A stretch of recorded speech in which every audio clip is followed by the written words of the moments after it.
Then we'll bore the holes for the screws. Now we'll glue these two labels on. Just use white glue.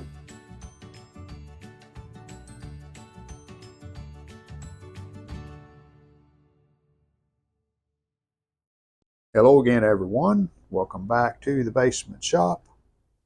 This is going to be part 3 and the final part of the restoration on this 1948 Admiral, model 19A12. Now that we have the chassis working well, we're ready to move on to a little bit of cabinet work. Then we'll get the set put back together and show you the finished restoration. We're going to do some cleaning and buffing on this cabinet. This is a channel dial. And yeah, it's got some rust on it. 2 pins broke here at the top. But what I found interesting, look at the top edge of this dial. See between the 2 and the 3, look how jagged it is. It's not straight. Well, somebody's been trimming on that. I found a picture of a set online just like this, and the dial on it looks the same way. Got that little bump up there between the 2 and the 3 at the top. I guess they had something that trimmed it at the factory, and it didn't trim it straight. I don't know. Anyway, this front bezel, a bad scratch there. It is plastic, so got to be careful. The CRT surround, I'll just clean it, and the clips that hold it in, they were here, here, here, and here. Well, they're all broken out. The knobs look good. However, this channel selector does have a crack in it. And this whole lower section right here, there you can see that crack right across there. This whole section was loose. So I've super glued it back, clamped it, and it seems to be tight now. So, you know, we get that cleaned up and it looks fine. We start on this front. First I'll use some hand cleaner. No pumice, just a smooth type hand cleaner. I need to try to pull that speaker out. Let me see. The speaker does have these push-ons. And I'm trying to show you how I can get them off. I just put a pick on one side and prise up on it, and that releases the pressure. And then while I'm doing that, I just pull up on it.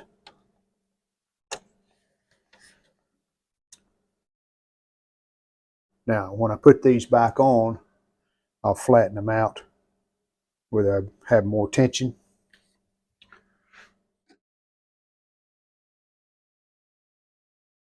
Now we can clean the cabinet a little better. I don't want to get super aggressive with this hand cleaner, just using a soft microfiber cloth. We're just cleaning, that's all we're doing, because this looks good. There's no major defects in the front.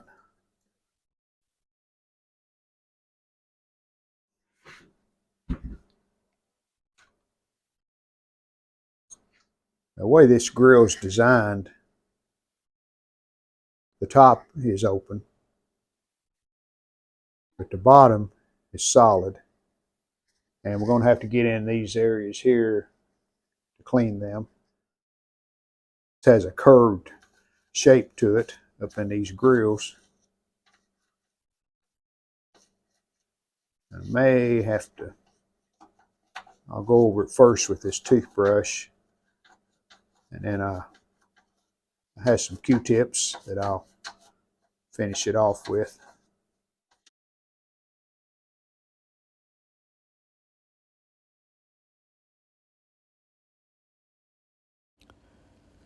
Now I'm working on the top. After cleaning, I'm using some scratch remover. That'll hopefully cover up some of those scratches that we've seen. Use a little bit of water here to wipe this off.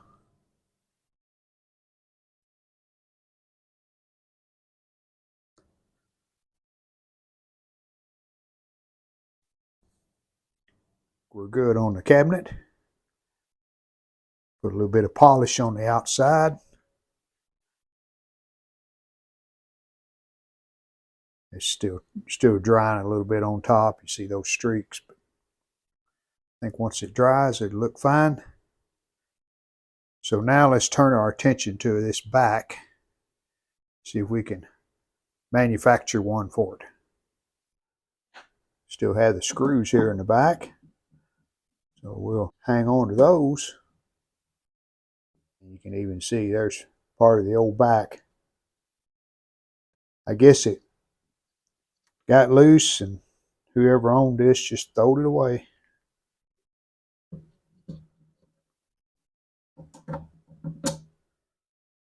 So I'm going to get my wood cabinet set over here. We'll pull the back off of it and see if it fits this.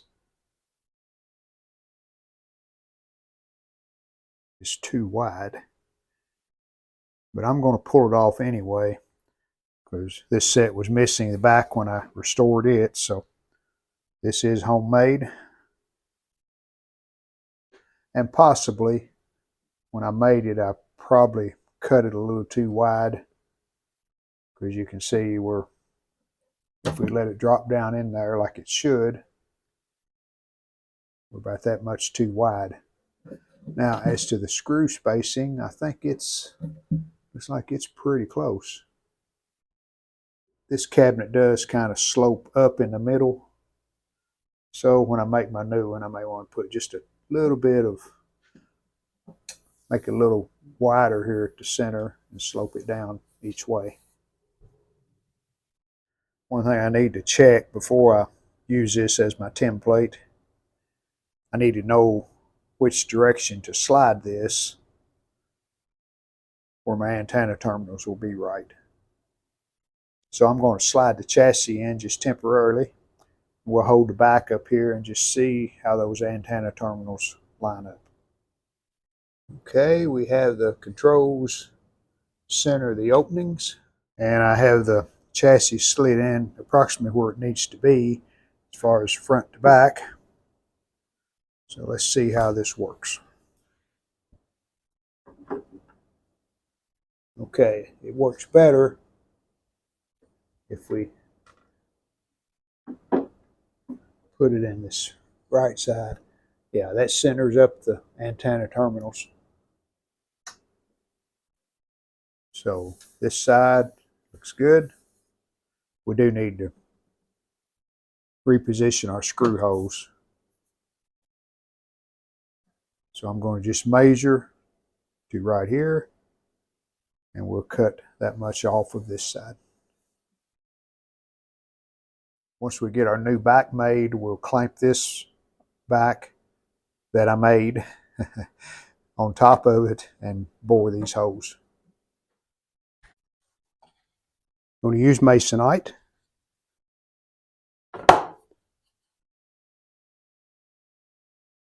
So we'll line this up on the right side, and then I need to take off 3/8 of an inch.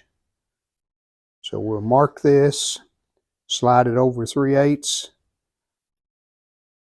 mark it again. Now I do want to put just a little bit of height, a little more height here right in the center. So we're going to find the center, which is the screw hole, and we're going to drop it up to about right there.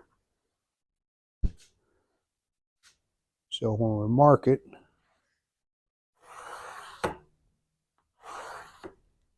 We got just a little bit of more height right there.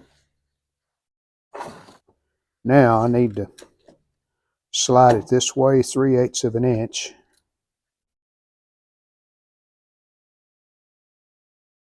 First we'll mark our side.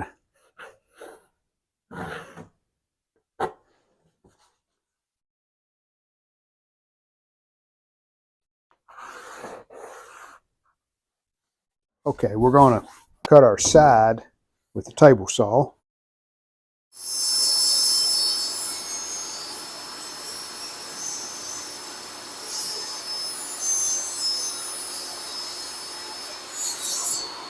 And now we'll cut our top on the bandsaw.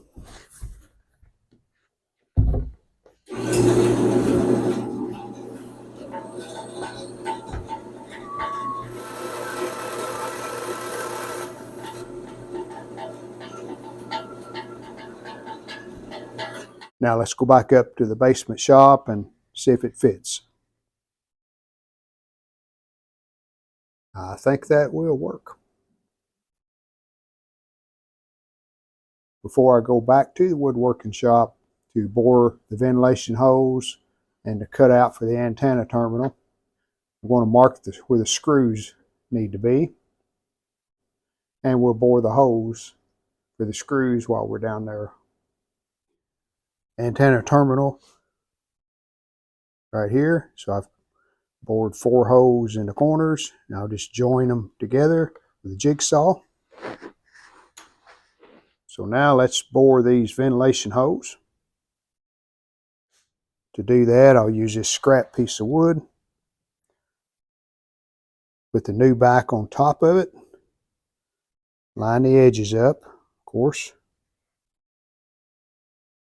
And we'll put our pattern, the other back that I made. And remember, we want to line it up on the right side. We'll clamp this and bore these holes. About 100 holes to bore. So let me get that finished and I'll show you when I'm completed. Wood bit, brad type, brad bit it's called. It's got the little point on the end. And we'll just use our holes for our pattern. Drill all the way through into the scrap piece.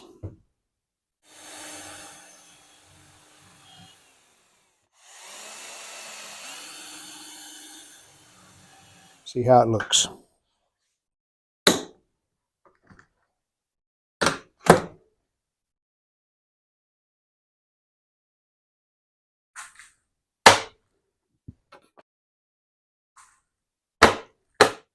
See where the drill bit pushes it out, but we can sand that. That's what I did on the other one over there. And my belt sander.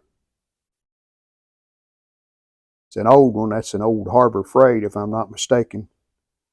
My dad had that, and I don't know how many years he had it before I inherited it, so still works.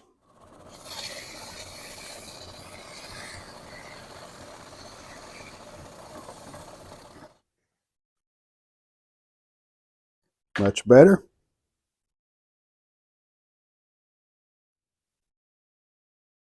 All right, let's go see how it fits. Good fit. So now, antenna label to go here. And I'm going to see if I can reproduce that label that I have on the other one that I made.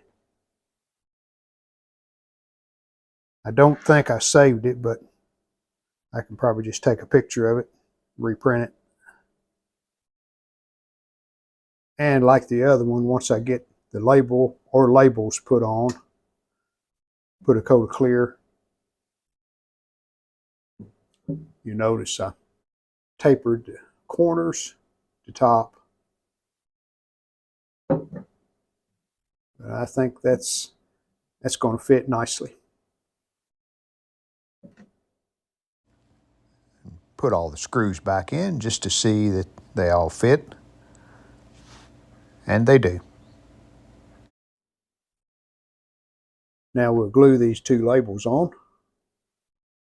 Just use white glue.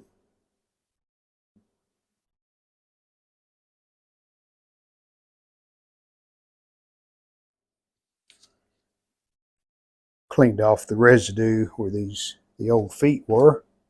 So we'll put some new ones on. These are just sticky back felt.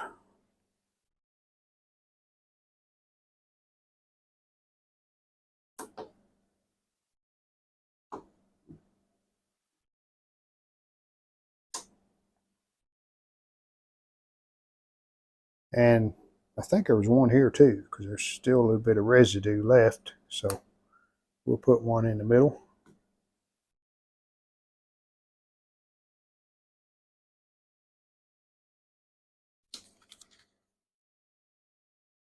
Now the channel indicator,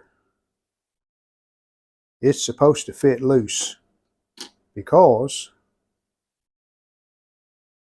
we've got a tuning slug we can access for each channel to tune them in to where the fine tuning's in the middle. So this just pushes on like that, and the knobs hold it on. Let's see what we can do with this plastic CRT cover.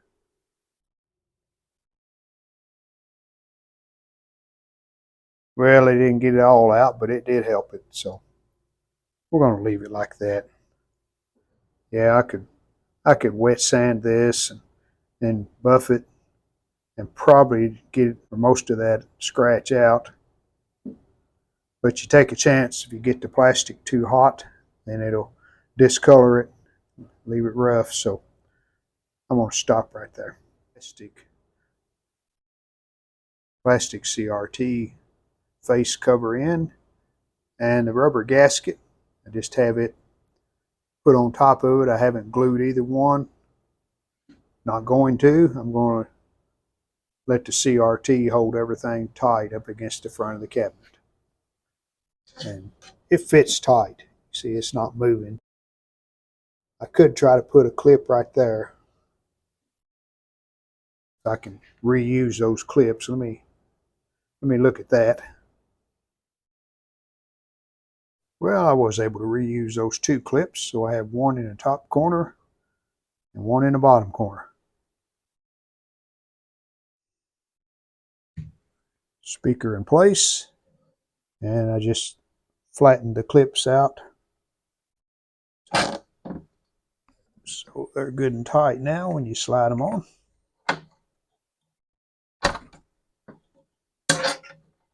Now we're ready for the chassis.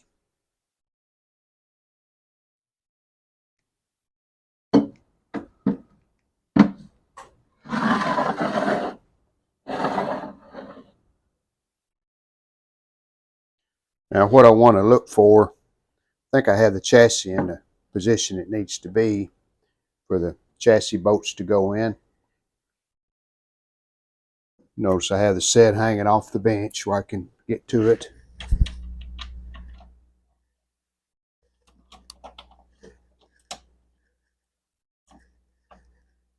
So you want to look at the front, make sure the CRT is up against the front and that the three controls are in the center of the openings, and it looks like they are. Put another chassis bolt in.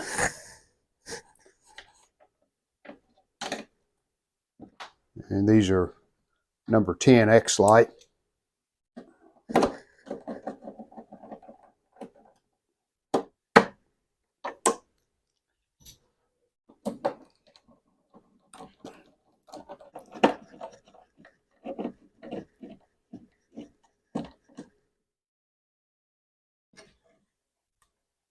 And I did plug the speaker in.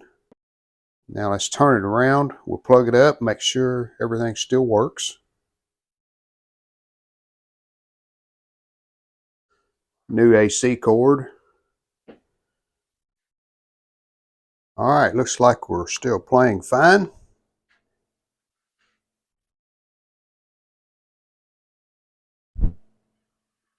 I shall report it as such. Sounds okay. Our channel numbers plate on. Fine tuning. Felt behind the contrast knob. Felt behind the on-off volume. And finally the channel selector.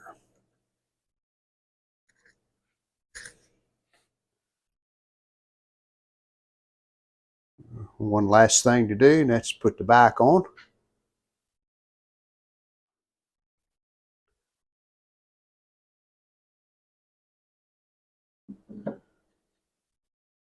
That back's really fits tight.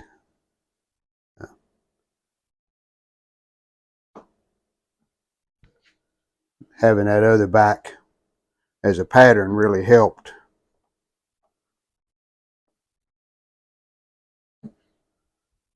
And the decals don't look too bad either. All right, new matcher on. So one more test.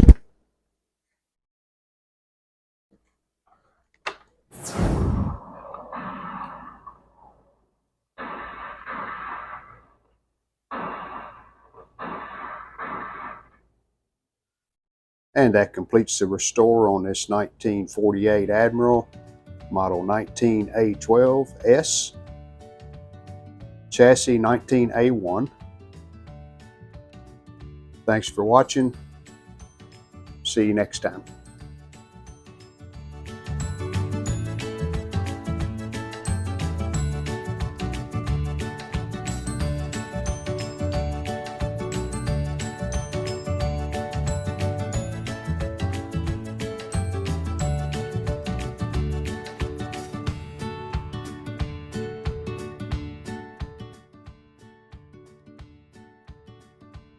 And I made room here on the shelf. We put the black Bakelite next to the wood cabinet. Both Admirals, same chassis.